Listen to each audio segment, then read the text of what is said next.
देवराजसेव्यमानपावनाद्रिपङ्कजं व्यालयज्ञसूत्रबिन्दुशेखरं कृपाकरं नारदादियोगिवृन्दवन्दितं दिगम्बरं काशिकापुरादिनाथकालभैरव भजे। भानुकोटिभास्वरं भवद्दितारकं परं नीलकण्ठमीप्सितार्थदायकं त्रिलोचनं कालकालमम्बुजाक्षमक्षशूलमक्षरं काशिकापुरादिनाथकालभैरव भजे।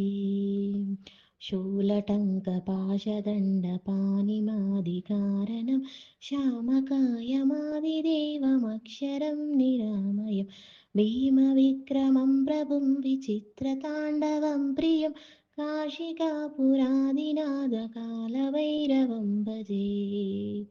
भुक्तिमुक्तिदायकं प्रशस्तचारुविग्रहं भक्तवत्सलं स्थिरं समस्तलोकविग्रहं निक्विनन्मनोग्रहेम किङ्किणीलसत्कटिं काशिकापुरादिनाथकालभैरवं भजे।